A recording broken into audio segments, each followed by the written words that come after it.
Hello everyone, this is Manish Thackeray और आप लोग देख रहे हैं यूजीसी नेट बूस्टर। आज की इस पर्टिकुलर वीडियो में हम बात करने वाले हैं नेशनल इनकम के बारे में। ओके, कि डिफरेंट नेशनल इनकम को हम किस प्रकार से कैलकुलेट करते हैं, है ना।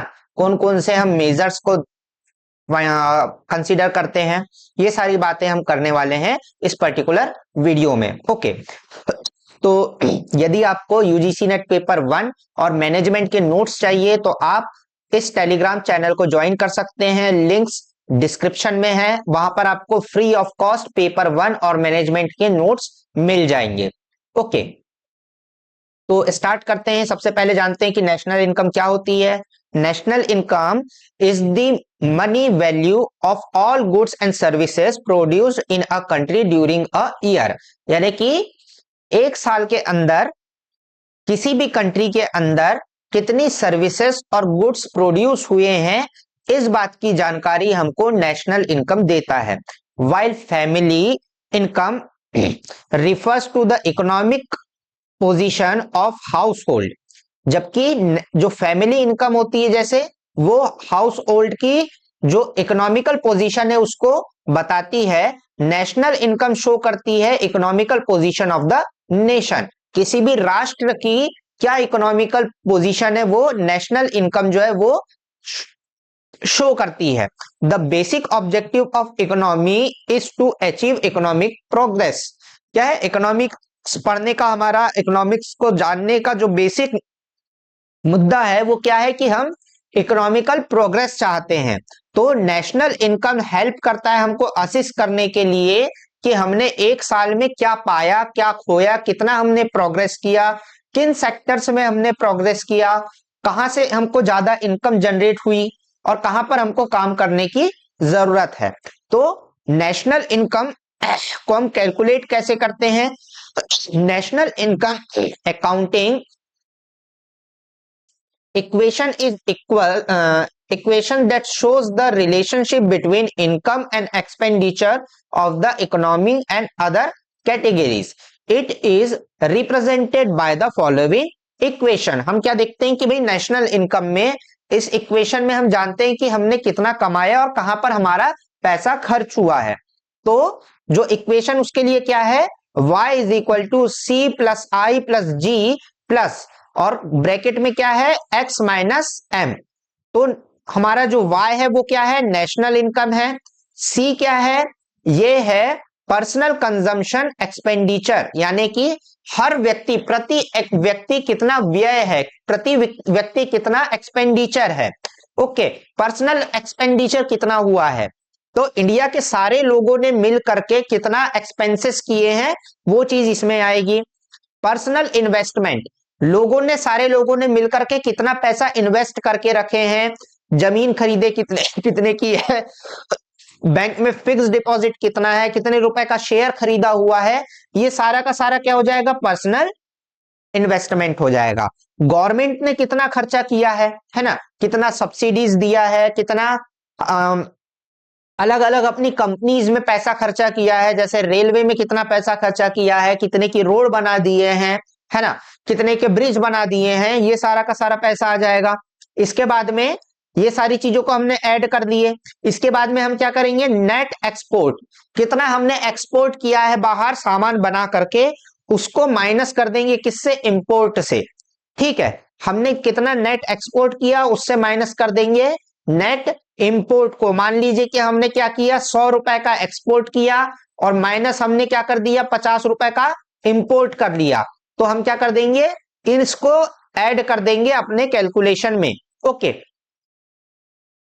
तो इसके थ्रू हमको पता चल जाएगा कि हमारी नेट नेशनल इनकम क्या हुई है, हमारे देश ने साल भरे में कितना पैसा कमाया है, ये हमको स्पष्ट रूप से समझ में आ जाएगा। ओके, दो इंपॉर्टेंस क्या है नेशनल इनकम को जानने का, विच with national income we can chart the movement of country from depreciation to prosperity। हम ये जान सकेंगे कि हमारी जो कंट्री है वो कितना ज्यादा ग्रोथ कर रही है। ओके, कि हम कितना ज्यादा ग्रोथ में है बाय द टाइम, हमारी कंट्री ने कितना प्रोग्रेस किया है, हम डिप्रेशन से कितना प्रॉस्पेरिटी की तरफ जा रहे हैं। The economic welfare of community can be measured with national income, कि हमारा जो जनमानस है उनका कितना प्रोग्रेस हुआ है, उनकी इकोनॉमी में कितना ज्यादा बढ़ोतरी हुई है, उनका कितना ज्यादा इकोनॉमिकल वेलफेयर हुआ है, हम जान पाएंगे। It helps in finding standard of living, किसी भी कंट्री में रहने वाले लोगों का जीवन का क्या स्तर है, वहां की इकोनॉमी से हमको समझ में आता है, और इकोनॉमी का कैलकुलेशन हम नेशनल इनकम से लगा सकते हैं। It helps in determining the pace of economic development of the economy. ठीक है जी, हम ये जान सकते हैं कि हमारी अर्थव्यवस्था किस रफ्तार से आगे बढ़ रही है। ओके, तो ये इसमें मदद करता है। ओके, ये इंपॉर्टेंस है किसकी, नेशनल इनकम की। और क्या है, it helps to understand the contribution made by different sectors to the economy, अलग अलग सेक्टर्स ने क्या कंट्रीब्यूशन दिया है नेशनल इनकम में, हम ये जान पाएंगे कि भाई एग्रीकल्चर से हमको कितना नेशनल इनकम आया है ना, मैन्युफैक्चरिंग से हमको कितना आया, सर्विस सेक्टर से हमको कितना आया, ये सारी की सारी जानकारी हम ले पाएंगे यदि हम सही तरीके से नेशनल इनकम को कैलकुलेट करें। ये हेल्प करता है डेवलपमेंट के लिए प्लानिंग करने के लिए, है ना, कि हमको किस क्षेत्र में ज्यादा मेहनत करने की जरूरत है, कहां से हमको ज्यादा प्रोग्रेस देखने को मिल रही है। It provide information of the saving, consumption and investment structure of the economy, हमको समझ में आता है कि हम कितना सेविंग्स कर रहे हैं, कितना हम पैसा कंज्यूम कर रहे हैं, और कितना पैसा इन्वेस्ट हो रहा है फ्यूचर के लिए। Okay, different concept of national income, अलग अलग कॉन्सेप्ट्स कौन कौन से हैं नेशनल इनकम को कैलकुलेट करने के लिए, वो कौन कौन से हैं। जीडीपी है ना, ग्रॉस डोमेस्टिक प्रोडक्ट, जीएनपी है, gross national product, net domestic product NNP, net national income, है ना, एनडीपी एंड एनएनपी। ओके, इसके बाद में पर्सनल इनकम और डिस्पोजेबल इनकम, ये क्या क्या होती है इसको हम देखते हैं डिटेल में। ओके, सबसे पहले क्या होती है, सबसे पहले होती है ग्रॉस डोमेस्टिक प्रोडक्ट, जीडीपी, है ना। हम लोग बहुत बार सुनते होंगे कि हमारी जीडीपी इतनी बढ़ गई, हमारी जीडीपी उतनी बढ़ गई, हम 5th रैंक पे आ गए, हम 4th रैंक पे आने वाले हैं, है ना, या 4th रैंक पे हम आ गए हैं, किस चीज में, हमारी जीडीपी में। तो ये जीडीपी होती क्या है, क्या बला है, ठीक है। तो जीडीपी क्या होती है, defined as the total monetary और the market value of all finished goods and services that are produced within the geographical boundaries of India। ठीक है जी, हमारी जियोग्राफिकल जो बाउंड्रीज है, जो कश्मीर से कन्याकुमारी तक के है, इसके अंदर हमने जितने भी प्रोडक्ट को प्रोड्यूस किया है, चाहे वो प्रोडक्ट हो या सर्विसेज हो, फिनिश्ड गुड्स, है ना, जो आधे अधूरे बने हुए वाले गुड्स नहीं, फिनिश्ड गुड्स जो है वो कितने रुपए के हैं। ओके, इसको हम क्या बोलते हैं, जीडीपी बोलते हैं। GDP works as a scoreboard of that reflect the economical health of country. ये क्या होता है, स्कोर बोर्ड है जिससे हमको पता चलता है कि हमारी इकोनॉमिकल हेल्थ किस प्रकार की है। It is calculated on annual basis, ये सालाना होता है, वैसे तो क्वार्टरली भी रिजल्ट्स डिक्लेयर होते हैं कि इस क्वार्टर में कितना रहा, लेकिन जो फाइनल रिजल्ट आता है वो क्या आता है, एनुअली आता है। GDP helps in establishing a growth rate of a country, ये क्या बताता है, ग्रोथ रेट बताता है हमारी कंट्री का। इसको कैलकुलेट कैसे किया जाता है, इसको कैलकुलेट सेम नेशनल इनकम, क्योंकि हम जीडीपी को ही नेशनल इनकम बोलते हैं तो सेम टू सेम ही होगा, है ना, कि पर्सनल कंजम्पशन एक्सपेंडिचर कितना है, पर्सनल आदमी कितना खर्चा कर रहा है, प्राइवेट इन्वेस्टमेंट कितना है, कितने की आपने शेयर खरीद लिए, कितने रुपए की आपने जो है वो घर खरीद लिए, कितनी प्रॉपर्टी खरीद लिए, गवर्नमेंट ने कितना खर्चा किया है, कितनी रोड बनाए हैं, कितना रेलवे ट्रैक बिछाए हैं, कितनी वंदे भारत बनाए हैं, ये सारी चीजें। उसके बाद में हम क्या करते हैं कि नेट इंपोर्ट को नेट एक्सपोर्ट से माइनस करते हैं और जो पैसा आता है उसको ऐड कर देते हैं। तो इस प्रकार से हम क्या निकाल लेते हैं, हम नेट डोमेस्टिक प्रोडक्ट निकाल लेते हैं। ओके, इसके बाद में क्या होता है, दूसरा है नेट नेशनल इनकम। ठीक है, डोमेस्टिक की बात नहीं कर रहे हैं हम, क्या बात कर रहे हैं, नेशनल की बात कर रहे हैं, है ना। तो इसको क्या बोलते हैं हिंदी में, जीडीपी को बोलते हैं सकल घरेलू उत्पाद, है ना, कि घर में कितना हुआ है, डोमेस्टिक कितना हुआ है। और नेट नेशनल इनकम को क्या बोलते हैं, सकल राष्ट्रीय उत्पाद, मतलब कि राष्ट्र ने, नेशन ने कितना उत्पाद किया है। ठीक है, तो net national product is the measurement of the total value of good of all finished goods and services that is produced by citizens of country, ठीक है, in respective of geological area, irrespective of geological location, is calculated only on the finished और final और finished goods. इसमें हम क्या बात कर रहे हैं कि भाई भारत में रहने वाले लोगों ने कितना ज्यादा प्रोड्यूस किया है कोई भी प्रोडक्ट और सर्विस को। हो सकता है कि वो बाहर भी जाकर के हम कर सके, है ना जी, कि भारतीय व्यक्ति के बहुत सारे प्लांट हमारे कहाँ लगे हुए हैं, जैसे कि टाटा के बहुत सारे स्टील प्लांट्स जो है वो अपने अमेरिका में लगे हुए हैं, है ना, यूएसए में उनके बहुत सारे प्लांट्स लगे हुए हैं। जो हमारी यहाँ की टू व्हीलर कंपनीज है, टू व्हीलर कंपनीज के बहुत सारे प्लांट्स जो है वो अफ्रीकन कंट्रीज में लगे हुए हैं। ओके, तो उनको भी हम इसमें ऐड करेंगे। ओके, कि हमारे लोग जो यहाँ पे कर रहे हैं वो तो ठीक ही है, नेशन में कर रहे हैं उसको भी हम कैलकुलेट करेंगे, और जो हमारा इन्वेस्टमेंट बाहर हुआ है और बाहर से जो हम उत्पादन कर रहे हैं उनको भी हम अपने नेट नेशनल प्रोडक्ट में ऐड करेंगे। ठीक है जी, it signifies how much a citizens of the country are contributing to the economy, overall economy में हमारे लोग कितना कंट्रीब्यूशन कर रहे हैं इसको हम कैलकुलेट करते हैं। It does not include income earn by foreign nationals with in the country, इसमें हम जो फॉरेनर लोग हैं जो हमारे कंट्री में कमा रहे हैं उसको कैलकुलेट नहीं करते हैं, इंक्लूड नहीं करते हैं। सिर्फ और सिर्फ हमको क्या मतलब है कि हमारे सिटीजन्स कितना कमा रहे हैं देश में और विदेश में मिला करके।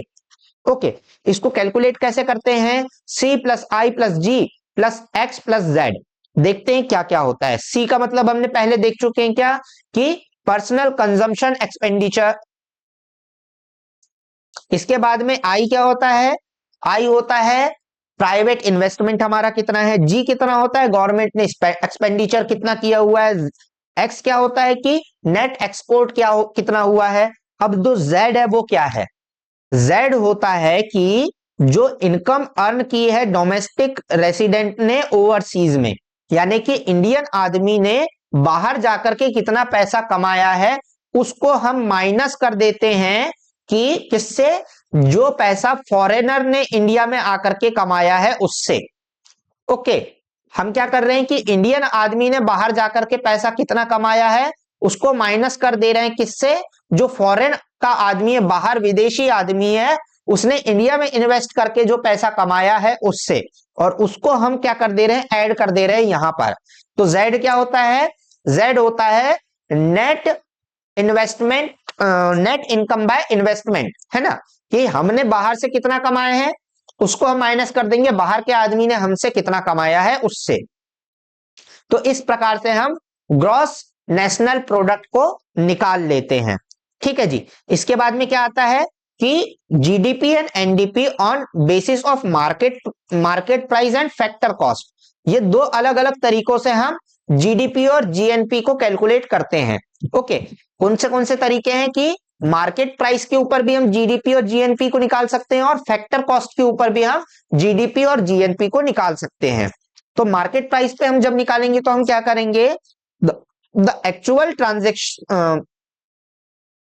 transacted price including indirect taxes such as GST, custom duty, etc. Such taxes tends to rise the price of goods and services in the economy.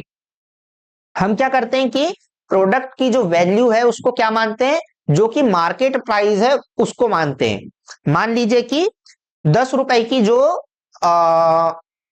Parle जी बिकती है उसको हम क्या कर रहे हैं कि जो मार्केट में 10 रुपए की बिकती है तो हम उसको 10 रुपए ले लेंगे। ठीक है, इसमें जीडीपी अपना जीएसटी भी इंक्लूड है। ओके, तो 10 रुपए की एमआरपी यदि है या 10 रुपए में यदि मार्केट प्राइस में बिक रहा है कोई प्रोडक्ट को, हम जैसे का वैसा उसको कैलकुलेट, उसको उस प्राइस को लेते हैं तो वो क्या हो जाएगा, मार्केट प्राइस पे हो जाएगा। फैक्टर प्राइस क्या होता है, फैक्टर प्राइस वो प्राइस होता है जितने में वो 10 रुपए की पार्ले जी बनी है। तो पार्ले जी को बनाने के लिए कौन कौन से फैक्टर्स इंक्लूड रहे हैं, पार्ले जी को बनाने के लिए सबसे पहले रॉ मटेरियल लगा है, उसके बाद में उसके ऊपर लेबर लगा है, लेबर लगने के बाद में इलेक्ट्रिसिटी लगी है, कैपिटल लगा है, लैंड लगा है, और लैंड के लिए जो पैसा लगा है वो लगा है। ठीक है, तो इसमें हम क्या करते हैं, it includes the cost of factors to produce of production that are interest on capital, जो कैपिटल कंपनी ने लगाई है पार्ले जी को बनाने के लिए उसमें इंटरेस्ट जो लग रहा है वो, वेजेस ऑफ लेबर, जो लेबर लग रहा है पार्ले जी को बनाने के लिए, रेंट ऑन लैंड, जो लैंड लगा हुआ है,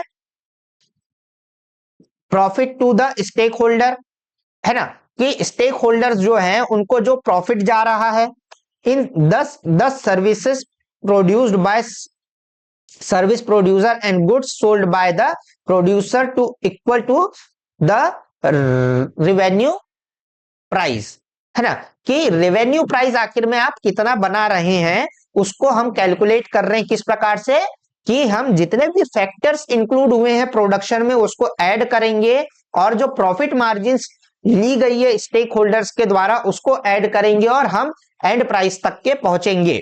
ओके, तो मान लीजिए कि पार्ले जी कंपनी को इसको बेचने में बनाने में कितना लग रहा है, मान लीजिए 8 रुपए लग रहा है, सब कुछ ऐड उड कर पूरा करके, तो हम क्या मानेंगे, इसकी प्राइस मानेंगे हम 8 रुपए, ना कि 10 रुपए। ठीक है, तो इस प्रकार से नेशनल इनकम और हम domestic net gross domestic product और ग्रॉस नेशनल प्रोडक्ट को कैलकुलेट कर सकते हैं मार्केट प्राइस के बेसिस पे या फैक्टर कॉस्ट के बेसिस पर। ओके, इसके बाद में क्या आता है, इसके बाद में आता है हमारा net domestic product. Net domestic product क्या होता है, नेट डोमेस्टिक प्रोडक्ट में हम क्या करते हैं, the net domestic product of the countries economy during year is its NNP. During the year, country's capital assets are subject to wear or tear due to its use and can be absorbed. ठीक है, इसमें हम क्या करते हैं कि भैया जो चीजें हम इस्तेमाल कर रहे हैं, जिसको इस्तेमाल करके हम क्या कर रहे हैं, प्रोड्यूस कर रहे हैं, वो फैक्टर्स क्या हो सकते हैं, या तो वो डिप्लीकेट हो जाएंगे। मान लीजिए कि जो फैक्ट्री लगी हुई है वो क्या होगी, उसकी वैल्यूएशन घटेगी, जो लैंड इस्तेमाल किया गया है प्रोडक्शन करने के लिए उसकी वैल्यू घटेगी, जो प्रोड्यूस प्रोडक्ट है उसकी भी वैल्यू घटेगी, है ना। मान लीजिए कि हमने कोई बिल्डिंग बनाए हैं, 1 करोड़ रुपए की बिल्डिंग बनी है, 1 CR की बिल्डिंग बनी है जनवरी में, ठीक है, पर दिसंबर आते तक के उसकी वैल्यूएशन 90 लाख रुपए रह जाएगी। क्यों, क्योंकि डेप्रीसिएशन हो रहा है किसी भी सामान में। लैंड एंड बिल्डिंग का क्या होता है, डेप्रीसिएशन होता है, प्रोडक्ट का डेप्रीसिएशन होता है। तो दिसंबर में आते तक के उसकी वैल्यू कितनी रह गई, 90 लाख रुपए रह गई। तो डेप्रीसिएशन कितने का हुआ, 10 लाख रुपए का यहां पर हमको डेप्रीसिएशन देखने को मिल रहा है। तो हमको यदि ग्रॉस से नेट के तरफ आना है तो क्या करना पड़ेगा, हमको ग्रॉस से नेट के तरफ यदि आना है तो नेट को पाने के लिए ग्रॉस में से हम डेप्रीसिएशन को माइनस कर देंगे।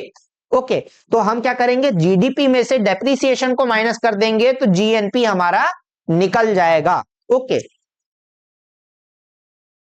इसके बाद में क्या है, net national product NNP.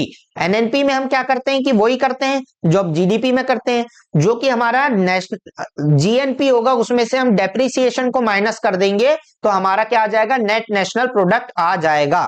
Okay, मान लीजिए कि हमने कोई कार बनाया था किसी कंपनी ने जनवरी में 10 लाख रुपए की, जनवरी में, लेकिन दिसंबर आते तक के उसकी वैल्यूएशन कितनी रह गई, 9 लाख रुपए रह गई। तो डेप्रीसिएशन कितना हो गया, 1 लाख रुपए का डेप्रीसिएशन हो गया। तो हमारी जीएनपी कितनी की होगी, हमारी जीएनपी होगी 10 लाख रुपए की, हमारी एनएनपी होगी 9 लाख रुपए की। क्यों, क्योंकि हमने 1 लाख रुपए डेप्रीसिएशन का यहां से घटा दिया है। ओके, इसके बाद में क्या आता है, NNP eight factor cost. Factor cost में हम क्या करते हैं कि जो एनएनपी एट मार्केट प्राइस होता है, एनएनपी एट मार्केट प्राइस तो हमको पता ही होगा क्या होता है, मार्केट वैल्यू के हिसाब से किसी भी प्रोडक्ट का हम जब क्या करते हैं, कैलकुलेशन करते हैं कि मार्केट में इस प्रोडक्ट का इतना वैल्यूएशन है। ओके, तो हमको यदि फैक्टर प्राइस पे निकालना है तो हम क्या करेंगे, जो मार्केट प्राइस पे जो भी वैल्यू है उसमें हम इनडायरेक्ट टैक्सेस को माइनस कर देंगे और जितनी भी गवर्नमेंट की तरफ से हमको सब्सिडीज मिल रही है उसको ऐड कर देंगे। तो जीएनपी एट फैक्टर कॉस्ट हमको देखने को मिल जाए, sorry NNP eight factor cost हमको देखने को मिल जाएगा। ओके, इसके बाद में क्या आता है, पर्सनल इनकम। पर्सनल इनकम क्या होती है, पर्सनल इनकम वो सारी के सारे इनकम्स होती है जो कि एक पर्सन अर्न करता है डिफरेंट सोर्सेस से। Personal income is the amount of money collectively received by the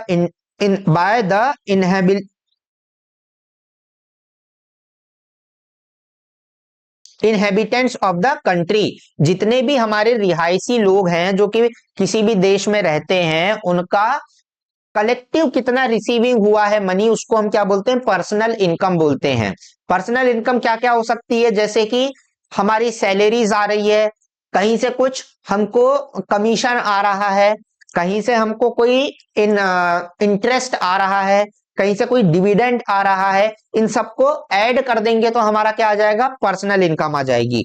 sources of personal income includes money earned from employment, मतलब कि सैलरी, डिविडेंड, डिविडेंड कहीं से मिल रहा है शेयर से हमको, डिस्ट्रीब्यूशन पेड बाय इन्वेस्टमेंट, कहीं से हमको इन्वेस्टमेंट हमने किए थे वहां से हमको आ रहा है पैसा, हमको कहीं से किराया आ रहा है, ठीक है, हम प्रॉपर्टी से, और कहीं से हमको प्रॉफिट का शेयर आ रहा है, किसी बिजनेस में हमने इन्वेस्ट करके रखा हुआ है, वहां का प्रॉफिट शेयर हमको आ रहा है। इन सब चीजों को हम जब ऐड कर देंगे तो हमारा पर्सनल इनकम आ जाएगा। ठीक है, personal income is generally subject of taxation, है ना। जनरली सारे हमारा जो नेशनल पर्सनल इनकम होती है वो क्या होती है, टैक्सेबल होती है। पर्सनल इनकम में क्या आ जाएगा, सैलरी या wages, interest receive, rent receive, dividend received and any transaction of transfer money. ठीक है, डिस्पोजेबल इनकम क्या होती है, डिस्पोजेबल इनकम वो इनकम होती है जो कि टैक्स काटने के बाद में हमारे पास में खर्च करने के लिए होती है। Okay, disposable income is a form of income that if we deduct personal taxes like income tax, property tax, etc, what remains is called disposable income। हमारे पर्सनल इनकम का वो वाला पार्ट जो कि हम हमारे पास में खर्च करने या इन्वेस्ट करने के लिए बच जाता है, उसको हम क्या बोलते हैं, उसको हम बोलते हैं disposable income. Okay, disposable income is equal to personal income minus personal tax, या हम इसको अलग तरीके से क्या बोल सकते हैं कि disposable income is equal to consumption plus saving. जितना पैसा हम कंज्यूम करने वाले हैं वो प्लस हम जितना सेविंग करने वाले हैं वो। Okay, measurement of national income, हम नेशनल इनकम को किस प्रकार से मेजर कर सकते हैं। ओके, इसमें हम क्या देखेंगे कि किसी भी राष्ट्र की कितनी कमाई हुई है साल भर में, हम उसको किस प्रकार से कैलकुलेट कर सकते हैं। इसमें सबसे पहले क्या है, आउटपुट और प्रोडक्शन मेथड, दूसरा क्या है इनकम मेथड, और तीसरा क्या है एक्सपेंडिचर मेथड। ओके, एक एक करके हम देखते हैं कि हमारा कौन कौन से मेजर्स, हम किस प्रकार से नेशनल इनकम को मेजर करते हैं। आउटकम मेथड क्या होती है, आउटकम मेथड होती है कि वैल्यू एडिड मेथड इसको कहते हैं ना, कि हमने राष्ट्र में कितना वैल्यू एडिशन किया है, एक साल के अंदर हमने कितना वैल्यू एडिशन किया है अपने नेशन के अंदर, उसको हम बोलते क्या है, वैल्यू एडिड मेथड बोलते हैं। हम मेजर क्या करते हैं कि अलग अलग इनकम के सोर्सेस से हमने कितना पैसा जनरेट किया है, कितना हमने आउटपुट लिया है, हमने कितना प्रोडक्शन किया है।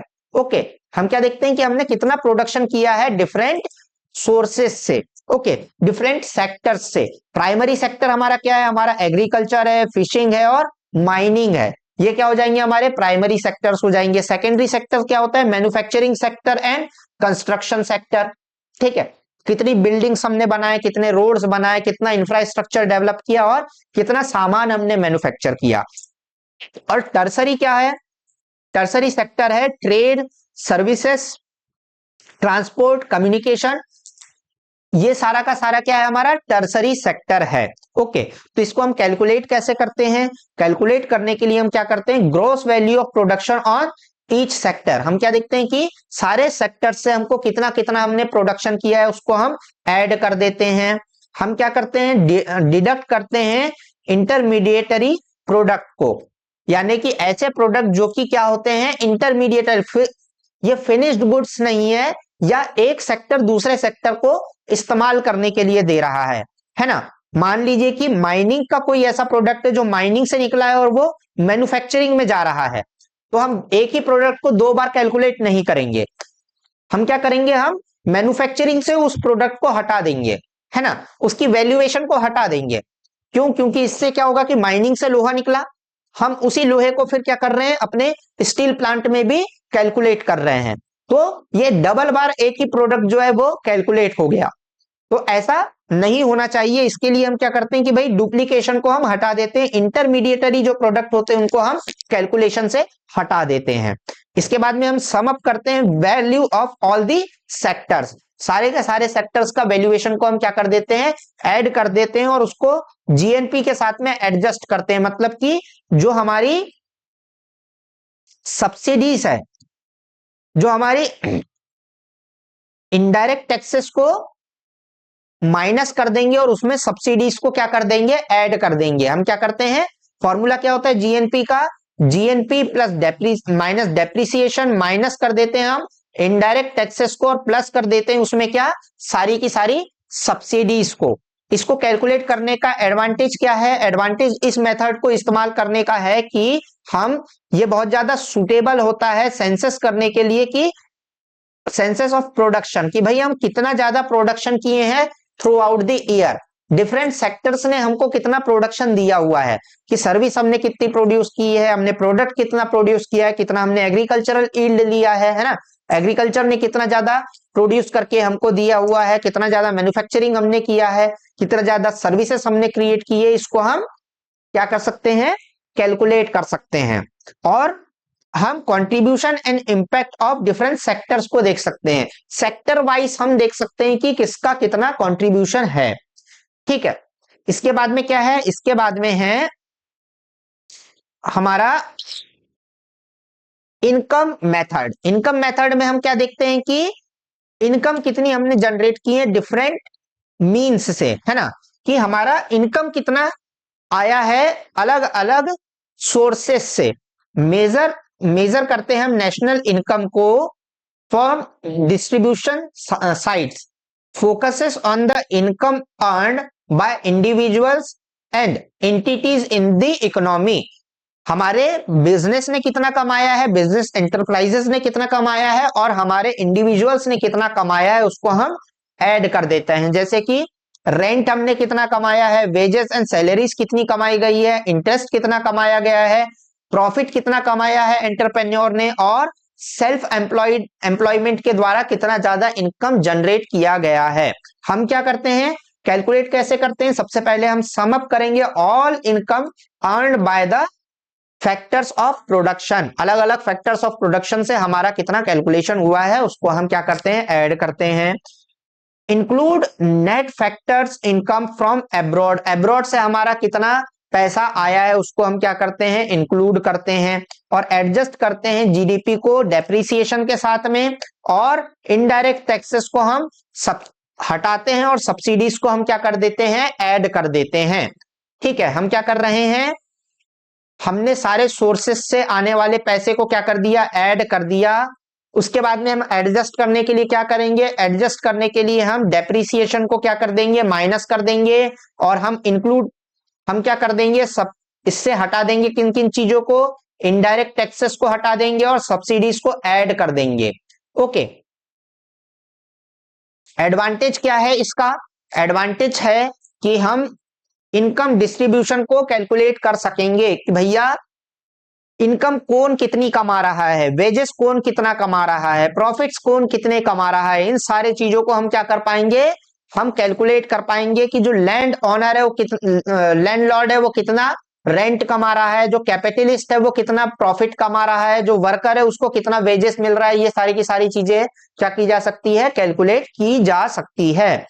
यूजफुल होता है पॉलिसी फॉर्मुलेशन में, पॉलिसीज बनाने के लिए ये बहुत ज्यादा यूजफुल होता है, और एनालाइज करने के लिए कि इनकम का डिस्ट्रीब्यूशन किस प्रकार से हो रहा है ना। हमारा देश तो कमा रहा है, लेकिन ऐसा तो नहीं है कि कुछ लोग भयंकर ज्यादा कमा रहे हैं और बाकी के सारे लोगों के पास में पैसा नहीं जा रहा है, इसको देखा जा सकता है। ठीक है जी। इसके बाद में क्या है, एक्सपेंडिचर मेथड, कि व्यय कितना हो रहा है, खर्चा कितना हो रहा है, इससे हम नेशनल इनकम को कैलकुलेट कर सकते हैं। हम क्या करते हैं, मेजर करते हैं नेशनल इनकम को, समराइज अप ऑल एक्सपेंडिचर्स, सारे के सारे एक्सपेंडिचर्स को हम सम अप करते हैं on the goods and services. हमने गुड्स खरीदने में कितना पैसा खर्चा किए हैं और हमने सर्विसेज खरीदने में कितना पैसा खर्चा किया है, इसको हम क्या करते हैं, कैलकुलेट करते हैं, टोटल करते हैं, जिससे हमको पता चलता है कि हमारी टोटल इनकम कितनी हुई है। ठीक है। फोकस करता है टोटल एक्सपेंडिचर्स के ऊपर, स्पेंडिंग्स के ऊपर, कि हमने कितना खर्चा किए हैं, हाउस होल्ड ने, घरेलू बिजनेसेस ने, व्यापारों ने, गवर्नमेंट ने कितना पैसा खर्चा किया, और फॉरेन एंटिटीज ने हमारे देश के अंदर में कितना खर्चा किया हुआ है। ठीक है। इसके टाइप्स कौन कौन से होते हैं, पर्सनल एक्सपेंडिचर, कि हर आदमी कितना खर्चा कर रहा है, प्राइवेट इन्वेस्टमेंट कितना हो रहा है ना।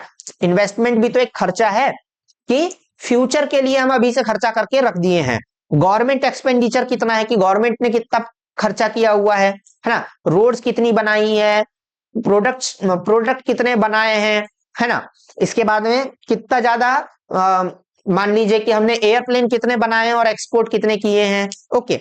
इसके बाद में नेट एक्सपोर्ट, नेट एक्सपोर्ट का मतलब क्या होता है, हम एक्सपोर्ट में से माइनस कर देते हैं इंपोर्ट को, तो वो नेट एक्सपोर्ट निकल जाता है। ओके। नेट एक्सपोर्ट कैसे निकलता है, हम इंपोर्ट में से एक्सपोर्ट में से इंपोर्ट को घटा देते हैं, और जो हमारे पास में कैलकुलेशन बचता है उसको हम क्या बोलते हैं, नेट एक्सपोर्ट बोलते हैं। ठीक है। कैलकुलेशन करने के लिए हम क्या करते हैं कि फैक्टर कॉस्ट में, यानी कि नेशनल इनकम में हम माइनस कर देते हैं डेप्रिसिएशन को और इनडायरेक्ट टैक्सेस को, और ऐड कर देते हैं हमारे सब्सिडीज को, तो हमारा क्या निकल जाता है, नेट नेशनल प्रोडक्ट निकल जाता है। हम इस प्रकार से कैलकुलेट कर सकते हैं इस नेशनल इनकम ऑन एक्सपेंडिचर को। ओके। इसके बाद में इसके एडवांटेजेस क्या है, एडवांटेजेस ये है कि बेस्ट सूट करता है एक्सपेंडिचर के डाटा को कैलकुलेट करने के लिए, कि लोग कितना पैसा खर्चा कर रहे हैं इसको समझने के लिए बहुत अच्छा ये तरीका होता है। ये यूजफुल होता है एग्रीगेट डिमांड को समझने के लिए, कि कितना ज्यादा डिमांड आ रही है हमारी मार्केट में, कितनी ज्यादा डिमांड आ रही है हमारे कंट्री में किसी भी प्रोडक्ट और सर्विसेज के लिए, और फिस्कल पॉलिसी को फॉर्मुलेट करने के लिए ये बहुत ज्यादा उपयोगी होता है। ये कि इसका क्या है, नोट क्या है, कि ये डिमांड साइड को बताता है कि इकोनॉमी में कितना ज्यादा डिमांड जनरेट हो रहा है किसी भी चीज का, है ना। कि नए घर खरीदने के लिए कितनी डिमांड आ रही है, जमीन खरीदने के लिए कितनी डिमांड आ रही है, लोग नई कार खरीदने के लिए कितना डिमांड कर रहे हैं, ये चीजें हमको समझ में आती है। ओके। डिफिकल्ट क्यों है नेशनल इनकम को कैलकुलेट करना, क्योंकि जो नेशनल इनकम के कैलकुलेट करने में सबसे बड़ी डिफिकल्टी ये है कि it is difficult to calculate value of some of the item such as services renewed rendered for free and goods that are being sold but are used for self consumption।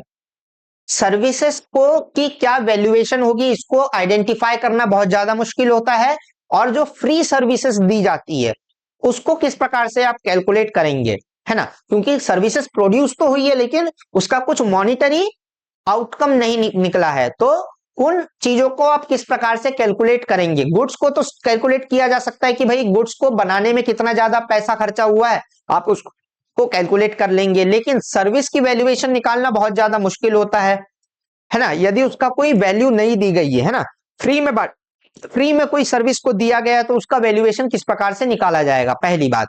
दूसरी बात यह कि जो goods self use के लिए produce किए गए हैं, है ना, फॉर एग्जाम्पल कि खुद खाने के लिए यदि अनाज उगाया गया है तो उसका आप कैलकुलेशन कैसे करेंगे, है ना। प्रोड्यूस तो हुआ है, हमारे किसानों ने अनाज उगाया तो है, लेकिन कुछ पार्ट जो है वो खुद सेल्फ कंजम्पशन के लिए रख रहे हैं, तो उसको आप कैलकुलेट कैसे करेंगे, ये प्रोडक्ट के बेस पर हो गया। दूसरा कि हमारे यहाँ पर हाउस होल्ड जो होम मेकर्स होती हैं, हाउस वाइफ्स जो होती है, वो सर्विस प्रोवाइड करती है ना। वो क्या सर्विस प्रोवाइड करती है, वो घर में काम कर रही हैं, लेकिन वो क्या है, फ्री ऑफ कॉस्ट है। उसका वैल्यूएशन कैसे निकालेंगे आप, कि जो महिलाएं घर में सर्विस दे रही हैं, जो खाना बना रही हैं, जो होम क्लीनिंग कर रही है, जो लॉन्ड्री का काम कर रही हैं, ये भी क्या है, काम है। पर इस काम का वैल्यूएशन कैसे फाइंड आउट करेंगे, क्योंकि इसका कोई मॉनिटरी वैल्यू नहीं दिया जा रहा है, वो तो फ्री ऑफ कॉस्ट दिया जा रहा है, तो उसकी कैलकुलेशन करना क्या है, बहुत ज्यादा मुश्किल है। इसके बाद में sometimes it becomes difficult to make clear distinguish between primary, intermediatory and finished goods, कि कोई जो प्रोडक्ट है वो फिनिश्ड गुड्स हैं, या वो इंटरमीडिएटरी गुड्स है, या वो प्राइमरी गुड है, इसके बीच में अंतर कर पाना बहुत ज्यादा मुश्किल होता है। फॉर एग्जाम्पल कि आयरन ओर है, अब आयरन ओर जो आपके क्या है, जो माइंस है उसके लिए तो फिनिश्ड गुड्स हैं, आयरन ओर निकालना जो हमारी माइन है उसके लिए फिनिश्ड गुड्स हैं, जो उस आयरन ओर को लेकर के उससे रॉड बना रहा है उसके लिए वो इंटरमीडिएटरी गुड्स है, ओके। और जो बंदा उसको आयरन ओर से क्या बना रहा है, रॉड बना रहा है, और उसी रॉड से यदि कोई सामान बना रहा है, कोई कंपनी, तो उसके लिए वो क्या है, उसके लिए वो जो होगा वो क्या हो जाएगा, उसके लिए वो हो जाएगा एक इंटरमीडिएटरी गुड्स, उसके लिए वो रॉ मटेरियल हो जाएगा, ओके। तो कौन सा प्रोडक्ट कब क्या है, इसको फाइंड आउट करना बहुत ज्यादा मुश्किल है, ओके। इसके बाद में क्या है कि not tries to choose to determine the monetary value of the national product is always a difficult question, कि भैया आप किस प्राइस पर नेशनल प्रोडक्ट को कैलकुलेट करेंगे, ये बहुत ज्यादा डिफिकल्ट होता है। Whether to include the income of foreign companies in the national income और नॉट टू जो फॉरेन की कंपनीज है उनने जो यहां से इनकम जनरेट किए हैं उसको नेशनल प्रोडक्ट में डालना चाहिए या नहीं डालना चाहिए, ये हमेशा क्या होता है, दिक्कत का चीज होता है। क्यों, क्योंकि वो मेजर पोर्शन जो यहां से कमाया जाता है उसको अपने कंट्री में ट्रांसफर कर देते हैं, है ना, तो वो हमारे कंट्री में तो वो पैसा नहीं रहेगा। फॉर एग्जाम्पल कि यूट्यूब इंडिया जो है वो बहुत सारा पैसा अपना मेजर जो यहां से पैसा प्रोड्यूस करता है वो अपनी मेन कंपनी में ट्रांसफर कर देता है, तो हमारे कंट्री में तो वो पैसा रहा नहीं, तो हम उसको कैलकुलेट करें या ना करें ये क्या है, बहुत ज्यादा असमंजस की बात रहती है, ओके। तो ये थी डिफिकल्टीज नेशनल इनकम को कैलकुलेट करते टाइम। तो आई होप कि आप ये सारी चीजों को समझ पाए होंगे, नेशनल इनकम के बारे में आप ज्यादा अच्छे तरीके से, स्पष्ट तरीके से समझ पाए होंगे। यदि आपको किसी प्रकार का डाउट है तो आप मुझे कमेंट बॉक्स में बता सकते हैं। किसी और टॉपिक के ऊपर यदि आपको वीडियो चाहिए तो भी आप मुझे कमेंट बॉक्स में बता सकते हैं। Thank you.